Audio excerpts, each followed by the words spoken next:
recording now, Joe. We're recording now. Okay? God damn it. My God. Go, Joe and Mikey O. Welcome back, nerds out there, to a brand new episode of Nerdcaster. As you know, I'm your co-host, Mikey O, alongside my co-host, Joe. Say hi, Joe. Hi, Joe. What's up, man? How you been? Oh, I've been better. I've been better. You know, trying to set up this recording and hitting the stream button instead of the record button. You know what? I'm an intelligent cookie out there. You know. So anyway, you're good. You're good. Yes, how you been? What's going on? Not much. It's been a hot minute, man. Like we haven't really talked in over a month. I know. Since last episode, right? Last episode was right before Christmas, I believe, maybe sometime even in November. But yeah, a lot's been going on since then. We've got a lot cooking and a lot in the pipeline. Not to like take away from how you've been, but I personally would just love to jump right into things. What about you? Yeah, let's do this. Let's do it. In today's lineup, we're going to be hitting some BG3, Baldur's Gate 3, which we're very excited about. Some TNMT, Shredder's Revenge, and maybe not Joe's favorite, but some Super Mario Wonder, which... Dude, you don't know. Maybe. You have no idea. Zero clue. Zero. So anyway, BG3, baby. Let's talk about it. Let's do it. What are you playing? Class-wise? Yeah, class, race. Whoa. Gender. Whoa. I'm a male, okay? I'm a male barbarian, and I'm a human. Yeah. And I'm a human male barbarian. I look like a Puerto Rican, jacked Puerto Rican Don Juan over here, dude. Freaking Fabio on steroids, but brown with a little bit of like eye black going on. The dude is just beefy, and I fucking love it.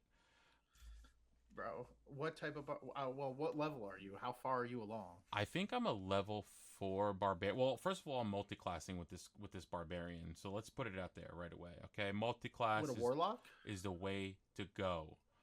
Multi-class is the way to go. No, he is not a warlock. He is a man, now it skips my mind. Well, I disagree with you, and your multi-classing is the way to go. I do know that there are some multi-classes that are broken in this game, but multi-classing in D&D period, and I even bring that into BG3, no multi-class. But why? You don't get the full build of your character. You'll never make it to level 20. Not that any campaign I've ever played and made it that far anyway. I mean, you're not wrong in regards of making it to level 20 in a campaign. I feel like the highest I've made it to level 9. But even so, in this game, and I've watched, I think it was D4 or something like that. Or something Not after. Yeah. He made suggestions on how to build out your multi-class, and let me tell you, my party is beefy. They attack, they're hard to hit, and I rarely die. Liar! He's badgering the witness. It's his witness. You slammed her, you ducked her donut, you gave her dog a sausage, you stuffed her like a Thanksgiving turkey! I die a lot, but anyway, I mean, you know... But I don't know, man. So do you multi-class everybody that's in your party? Your main party? Because I know you can have... Wow. I literally stole his hacks, and I multi-classed everybody in the party. And I will tell you, I'm very surprised at one class, but before I get into my multi-class for this one, what about you? What's going on in your campaign or campaigns, maybe? I don't know. Yeah, so I do want to get into a campaign with you. I know you don't have a whole lot of time to play. I don't. But, I mean, that's good, because if you only have a half hour or something, dude, I can put it down after a half hour and go into one of my other ones, you know? I have 3 campaigns right now. One solo by myself that I play the shit out of. I'm 100 hours in? 140 hours in? Yeah, I'm deep. Oh, you are? You're balls deep, right? I'm talking about balls deep. I'm talking about balls deep. I'm talking about balls deep in love. What did Cinderella say when she got to the ball?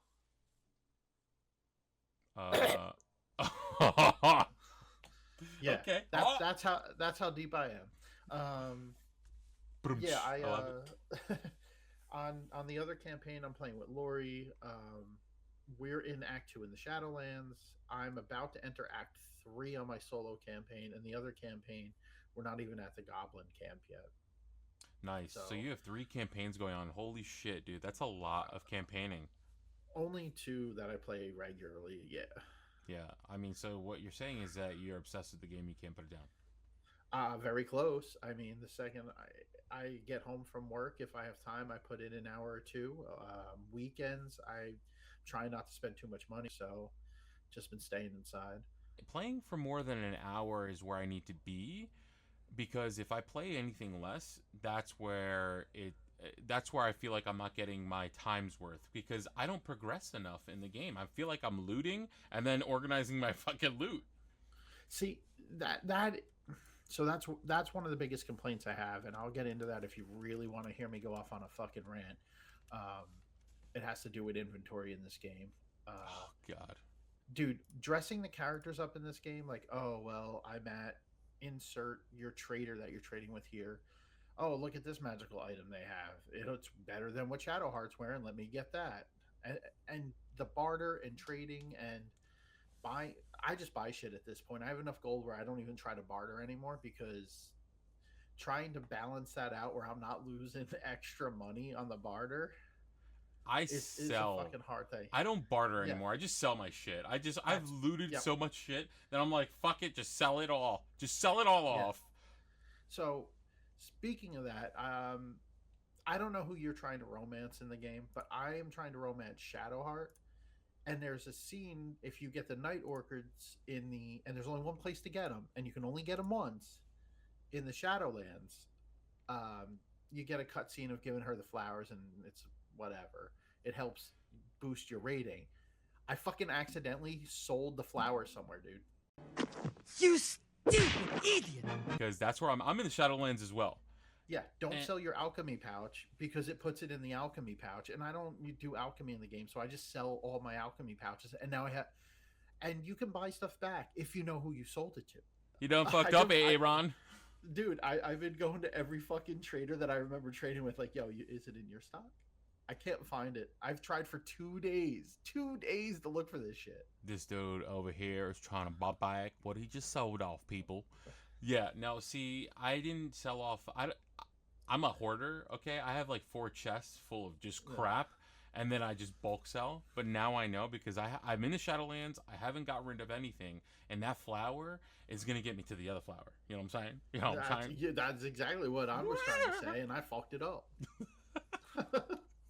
So, yeah, I'm trying to romance Shadowheart, because she's, I mean, let's face it, you know what I'm saying? She's the best looking one in the game. Yeah. At least as far as I am. I don't know if there's other characters I can get further along than where I am, but yeah, she's definitely the best looking so far. And I've not done any spoilers online or watched any videos on the game for this reason. My first playthrough, not doing it. Neither have I. But that being said, since you're trying to romance Shadowheart, what character story, like not your own, but those sub characters have their own stories, which one are you most invested in? Oh man, you know what? None of them really. Really? I don't find them. I mean, I okay, that's a lie, because what's his face? The magician, not magician, but like he's Gale. I like Gale's The story. wizard, yeah. The wizard. I like Gale's story, because to me, honestly, I feel like he has done so much wrong in the world. He's so upset. It's almost like having a crackhead who's trying to go straight. You know what I mean? Because he's addicted to crack. He's addicted to the magic. He's addicted to the ether, bro. And he's like, I just want to be involved in it. I need to be all about it. And then here he goes off and he wants to be released from his contract, I guess. From, I forgot her name as well, but Yeah, it's some guy. the devil. Yeah, some devil god or whatever. The god, that's right. So he wants to be released from that. So, but the only way he's going to be released from that is being, quote unquote, forgiven by imploding. And I haven't gotten far enough whether he's going to implode or not. I mean, who the fuck knows with BG3? Because he could just explode and that's the end of Gale, right? But I'm trying to figure out a way to save his ass. I mean, he tried sticking it in me way back in the beginning, and I'm like, well, bro, you're getting a little too close to me. and I'm not about this life right now. I'm a You barbarian. felt that bump coming through. Oh, yeah, I feel a poke coming through on you. Gail, I know you failed.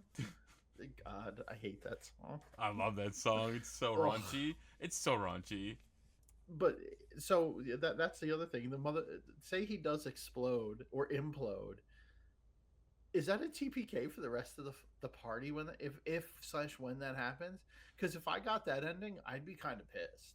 I mean, I think he does it. I hope he does it by himself. You know what I mean? I mean, what kind of creep would just implode or explode all over you and in you? How how do you know that he can control it though? I mean, Like what's his name from The Boys? The last season of The Boys, Soldier Boy. I didn't Like, watch the dude last just season. I didn't explodes. watch the last season. God, Jesus, dude, Fuck, it's been man. out for so long, and that's not even the main storyline or anything to do. So with he explodes. But anyway, yeah. I mean, there is no. that's his power. Yeah. It's not like he dies because he explodes. So no, I didn't ruin shit for you. Go watch the damn thing.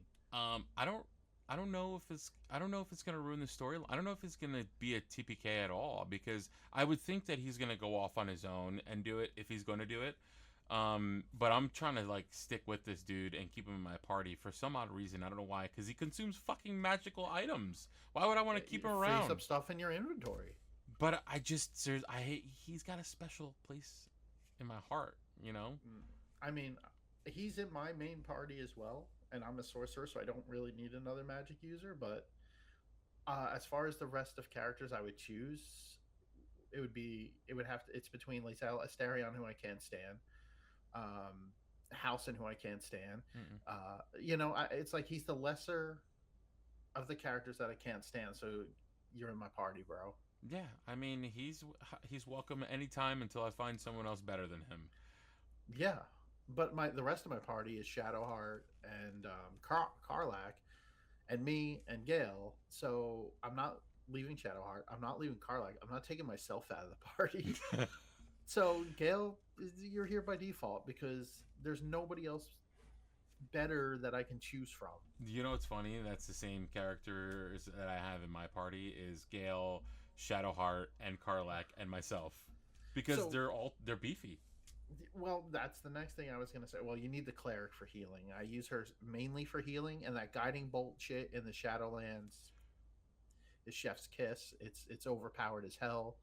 So let's rewind a little bit, going Sure. back to that character build that I said I'm a little now I'm curious about, and it's the multi-class of the cleric and the bard, and I took more proficiency with the bard than I did with the cleric.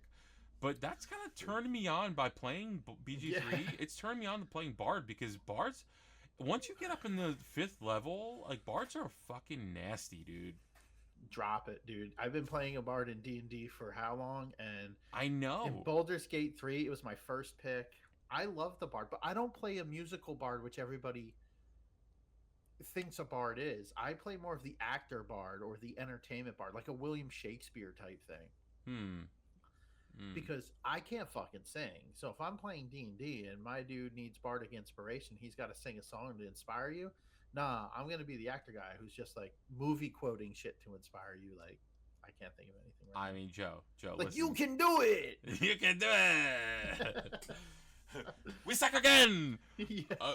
But you played a bard that was a musical bard in our last campaign, and I think you did a bang-up job, dude. You brought out a fucking flute or whatever it was. I forgot what it was.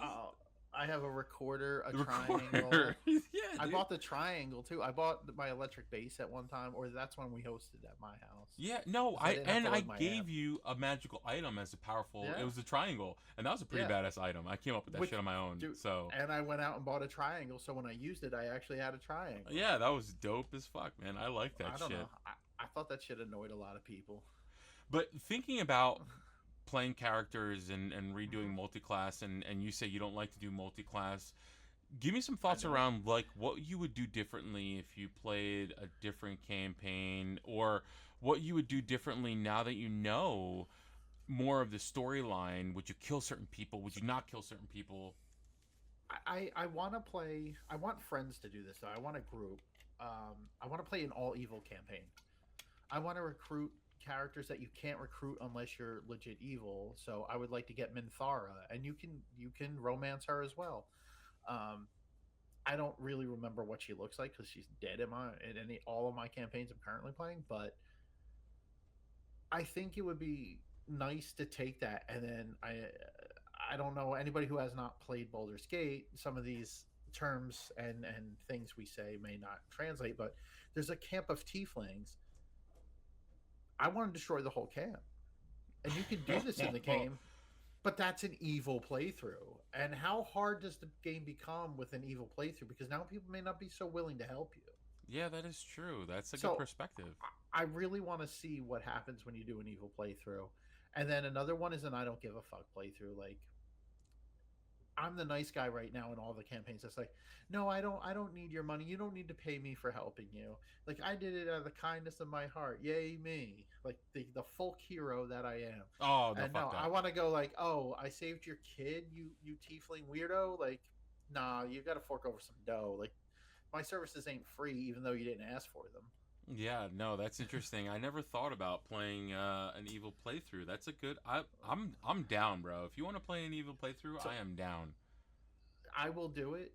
The only thing I want to do is I also want to have. So I'll only do it with one other person, me and one other person, because that fourth slot has to be Shadowheart. I want to play her evil playthrough because that sounds like it would be sick. I feel like she might be a little bit more powered, a little bit more OP than she normally is right now. That's going to be interesting. So I would love to see, because obviously I have not gotten to the end of her story, but she has a very dark path, and if she continues down it, it could be very evil playthrough, and I would love to see that. Wow, interesting. No, I am very interested in that. So please let me know when you decide to start that campaign, because I'm gonna jump on that bandwagon and play the evil playthrough with you. That's fine. The only thing I request is I want to be a warlock. I want to be an evil warlock. I don't care what anybody else plays, but hit me up when you're ready. We'll do this. I'm down, bro. And speaking of evil characters, right? Evil characters. One evil character in particular had his own video game released, essentially, right? It's TNMT Shredder's Revenge, bro. So, and that's funny you bring that up. And I can honestly say that I'm a Shredder fan. Like, besides Darth Vader, Shredder's like another one of my all-time favorite villains. I am 100% behind you in watching the Teenage Mutant Ninja Turtles in the, late 80s, early 90s, the original cartoon. Yes. Shredder with Uncle Phil's voice. That's quite a brain you've got, Cray. Hands down, one of the best villains ever. To the point where him, Cobra Commander, and a few other 80s cartoon villains, I'm like, yo, I kind of like the villains better. I'm rooting for the villains. Yes. Yeah, I don't know why. I was gravitated towards the villains all the time. Venom. Venom is another one. I wasn't so big on Venom. Oh, I was huge. But he was hilarious, though. I mean, he brought the comedic aspect to Spider-Man. Yeah, but yeah. The Shredder is on that top 3 list of baddies. And this game, dude, it's like playing that fucking nostalgic NES or SNES console video game. And that's what I'm all about. That's my gaming. Like, you can see I have some gray hairs coming in here, man. I'm not a PS5 dude. While I own one and I like the system, I'm a 2-button guy. B and A, start, select, D-pad. I feel you on that one, and I see your nostalgia, and I'll raise it, right, to like bringing it to where it's meshing with current day video games, right? Because I feel like the animation pays the homage to the cartoon, the cartoon, as well as Turtles in Time. Yes. And that is one of my favorite games. Is Turtles in Time by far. One of my favorite games. The Easter eggs in this to past games is insane. From driving the van around on the overworld map to the take it to the sky map to the stupid hoverboard maps. It's all nostalgia and all pays homage to everything else. But the cutscenes in between stages, it's legit an old school Teenage Mutant Ninja Turtle cartoon. I couldn't agree more. I couldn't agree more. That and it. I mean, I love playing all the characters, but obviously Michelangelo is one of my favorite characters to play, and I love the fact that they've geared it towards the character strengths, right? Like Raphael's stronger, Michelangelo's faster, Leonardo, who the fuck cares? But I do. He's who I'm using. Donatello has the range. He's slower, but he has the range and power. Master Splinter doesn't have range, but he has power. Casey Jones is faster, kind of like a mid-range character, right, across the board. And April O'Neil is a lot faster, but weaker. So you brought up Casey Jones. He is not. I'm not able to choose him as a character right now. Well, let's talk about that for a second. How far in the game are you? I am roughly around stage 8 or 9. Okay, all right. And I literally only did that in one playthrough. That's how far I'm in one playthrough. Because then I started playing Baldur's Gate 3, but I love this game. This is the game I'm taking with me in the car, to work, airports, whatever. This is a perfect game to pick up and play. So that being said, next time my wife goes for a hair or nail appointment, I have to wait in the car, I will be playing this game again.